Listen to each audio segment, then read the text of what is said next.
اهلا وسهلا ومرحبا بكم في فيديو جديد على قناه شي سعديه المدن. ان شاء الله دائما تكون وصفتي كتلقاكم في احسن الاحوال وفي احوال طيبه وانتم كتشاهدوا فيديوهاتي.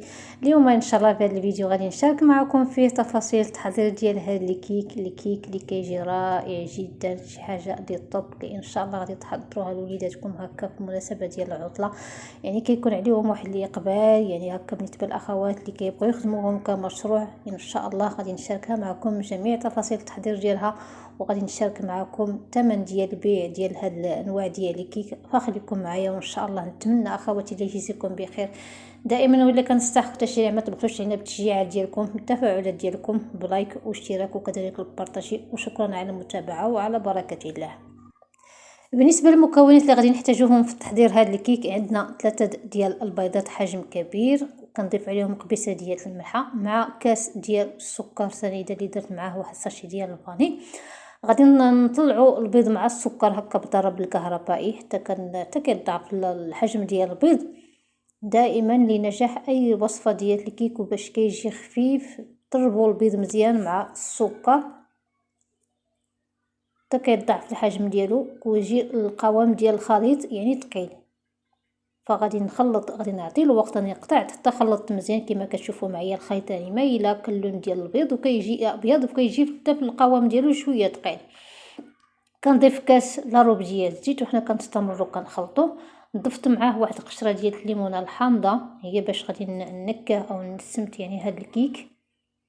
والنكهه راه كتبقى على حسب اختياركم دائما فاي نوع من انواع الوصفات ديال الحلويات، راه ممكن انكم تعوضوا باي نكهه على حسب اختياركم. هنا بعد ما خلطت مزيان، دائما المرحله ملي كنبغيو نضيفوا فيها الحليب او احدى من السوائل ما نبلغوش فيها الخلط، كنخلطوا كنحبسوا الخلط وغادي نكملوا بالضرب اليدوي. غادي ندوزو نضيفوا الدقيق اللي عندي هنايا معبور 250 غرام ديال الدقيق. غادي نضيفها بالتدريج حتى غادي نشوف الكميه اللي خدات ليا القوام ديال هذا الكيك. يعني كاين مره اللي كتاخذ ليا 250 وكاين اللي كان مره اللي كتاخذ ليا 240 حتى ل 250 على حسب النوعيه ديال الدقيق وعلى حسب حجم ديال البيض. هنا كنضيف الدقيق على دفعات. بعد ما كنضيفوا الدفعه الاولى كنخلطوا هكا بالضرب اليدوي وغادي نزيد نكملوا بنفس الطريقه حتى غادي نشوف يعني نحصلوا على واحد القوام ديال الكيك اللي كيكون ما كيكونش سائل وما كيكونش ثقيل بزاف. يعني كما غادي تشوفوا معايا القوام ديالها، دائما القوام ديال الكيك ملي تعرفوا انكم وصلتوا للقوام المطلوب فكتحصلوا على واحد القوام اللي نتوما غادي تشوفوا معايا. كنكتبوا شي رقم فوق من سطح الكيك كيبقى لينا عاد، يعني كيبقى واحد شويه عاد كيختفي. هذا دليل على ان الكيك القوام ديال الكيك هو هذاك.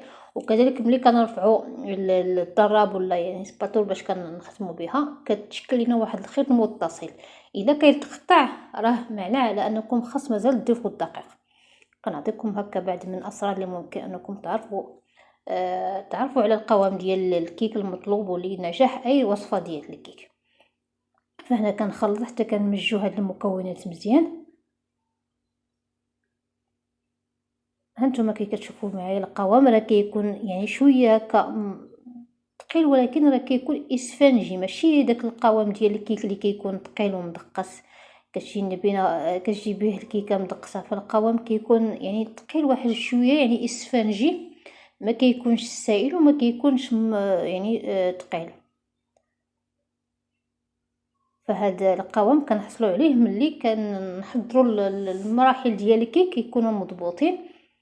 الى ضفتوا الحليب وبلغتوا في الخلط كيتهرس القوام ديال الخليط ديال الكيك وكيجي سائل، ما كيبقاش يعني بهذا القوام اللي كتشوفوا معايا. ضفت في الاخير عصير ليمونه حامضه وانا خلطت مزيان حتى مجزت يعني هذا العصير ديال الحامض كاضافه اخيره اللي ممكن تعوضوه بالخل. وكما كتشوفوا معايا القوام ديالو غادي ناخذوا الليمون اللي غادي نطيبوا فيها هاد الكيكه. هانتوما كي كتشوفوا معايا خط متصل. وكذلك ملي كنبغيو نكتبوا شي حاجه فوق من سطح الكيك يعني كيبقى واحد المده عاد كيختفي. فخديت هاد المول اللي كيكون بهذا الشكل. نتوما على حسب اختياركم اي كيك بغيتو تحضروا فيها هاد الكيكه راه غادي تحضروه وغادي تستعملوه. يعني هاد الوصفه ديال الكيك معتمده عندي في بزاف من انواع ديال الوصفات ديال الكيك صراحه. الخليط ديال الكيك اللي ما كان يعني اللي معتمد عندي في بزاف من انواع ديال الكيك، واللي كتجي بها الكيكه صراحه خفيفه ما تشبعوش منها. ومباشره كي درنا الخليط ديال الكيك ديالنا في الليمون، غادي نضربو بالليمون واحد شويه باش يعني كيمل داك الفراغات، يعني باش ما كيجيوناش الفراغات هكا الا كنتو خصوصا استعملتو هذا النوع ديال الليمون. وغادي ندخلوها الفران. انا غادي نطيبها في الفران ديال الضو، نتوما على حسب اختياركم في النوعيه ديال الفران. يعني انا عندي نفس النتيجه كنحصل عليها سواء كنت طيبت في الفران ديال الضو ولا ديال الغاز. غير بالنسبه للحكم انا الفران ديال الضو ديال الفران ديال الغاز في هذا الوقت يعني كان عامر، داكشي علاش طيبت الكيك في الفران ديال الضو. فالطريقه ديال الطياب راه كتبقى مساله على حسب النوعيه ديال الفران، وحتى كذلك كيبقى مختلف كل واحد والفران ديالو. الواحد يعرف كيفاش كيطيب الفران ديالو، راه ان شاء الله غادي يطيب فيها الوصفات ديال الكيك. كاينين الفران اللي يعني ياخذوا درجه الحراره بسرعه، وكاينين اللي ما يعني اللي تقال هكا في الطياب. كل واحد كما قلت لكم في النوعيه ديال الفران. هنايا بالنسبه للكيكه ديالتنا كي خرجناها من الفران كنخليوها واحد شويه تبرد، عاد كنقلبوها وكتم ازاله ديال المول وكنخليوها جانبا حتى كتبرد. عاد غادي ندوزو باش غادي نزينوها، يعني ما تزينوهاش وهي مازال سخونه باش ما تسيحش لكم الكريمه هكا. الا كنتو باغيين انكم تزينوها بهذه الطريقه اللي كيف شرتها معكم، كنخليو الكيكه ديالتنا حتى كتبرد عاد كندوزو باش غادي نزينوها. هنايا بحكم كان شرط ليا واحد الكريمه خدمتها في واحد الطورطه، قلت نزين بها هاد الكيك، فكنزينها بهذا الشكل. من بعد كنقوم بهاد الطريقه، وكنوزع ما تبقى ليا في الكريمه فوق في الوسط كتزيين، واللي كيبقى على حسب اختياركم. ثم عندي كذلك هاد الصوص اللي حضرتها، كذلك الصلصه اللي كتحضر بكل سهوله. بالنسبه لطريقه التحضير ديالها غادي نخلي لكم الرابط ديال الفيديو اللي غادي تلقاو فيه طريقه التحضير ديال هاد الصوص اللي ممكن تزينوا بها جميع انواع ديال الوصفات ديال الكيك ديالكم. الصلصه اللي اقتصاديه وفي نفس الوقت كتجي رائعه وكتجي لذيذه بزاف وسهله سريعه التحضير، صالحه لعده استعمالات. ان شاء الله غادي نخلي لكم الرابط ديالها في صندوق الوصف. وكتبقى النكهات على حسب اختياركم، بغيتو ديروا هكا نكهه ديال الفريز، بغيتو ديروا نكهه ديال الكراميل، يعني اي نوع ديال النكهه راه ممكن تنكهوا بها الصلصه. هاد الصلصه هنايا وزعت الصلصه هكا داخل هاد الكيك بهذه الطريقه. وكما قلت لكم راه التزيين كيبقى حسب اختياركم. كنحاول ما امكن انني نوزع لك الصلصه هكا بشكل متساوي ونمل ديك الفراغات. وهذه هي الكيكه ديالتنا كي زيناها كنخليوها بعد ما كنديروا ليها ديك الصلصه كنخليوها في الثلاجه حتى كتبرد وحتى كتثبت لينا ديك الصلصه فوق من الكيكه. وهذه هي النتيجه ديالها قبل ما نقطعها. انا غادي نقطع نشوفوا كي كتجينا من الداخل. صراحه واحد الكيكه اللي كتجي رائعه، كتجي خفيفه في المذاق ديالها. السفنجيه دائما الكيك باش كيجي خفيف ما تقلوش الخليط ديال الكيك. فان شاء الله الا كنتوا وصلتوا معايا هذه المرحله يجزيكم بخير. ما تنسونيش من التشجيع ديالكم. انا غادي نحط الكاميرا او نحط التليفون باش نصور لكم كي كتجينا بعد التقطيع. كيكه صراحه اللي كتستحق تجربه، يعني ان شاء الله تجربوا وان شاء الله غادي تنال اعجابكم.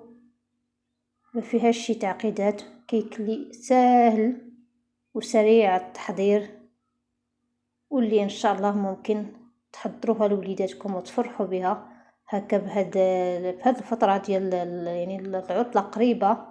بزاف من يعني المدارس بزاف من هكا يعني التعليم الاول اللي كيبغيو هكا الانواع ديال الكيك اللي عندي فيهم. صراحه هذا شاركت معكم هذا الفيديو لانني عندي بزاف من طلبيات بخصوص هذا الكيك ديال الحفله ديال نهايه هذه الدوره.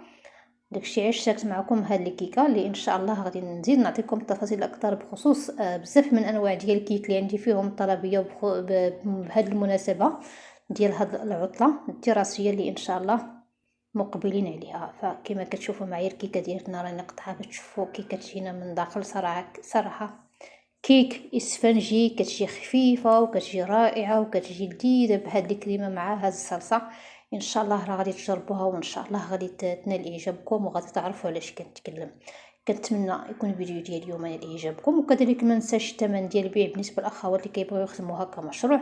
هاد انواع ديال الكيك اللي كيكونوا هكا مزينين بهاد الكريمه وبهاد الصرصاف كنخدموهم ما بين 50 درهم حتى ل 60 درهم. هذا هو الثمن ديال هاد الكيك، وان شاء الله نتمنى نال اعجابكم وتحضروه لوليداتكم، ولا داعي انكم تاخذوه جاهز. نتمنى تكون الوصفه ديال اليوم راقتكم وناسي استحسانكم، وان شاء الله. وقبل ما نودعكم ما تبخلوش لنا بالتشجيع ديالكم، وما تنساونيش من لايك، وشكرا.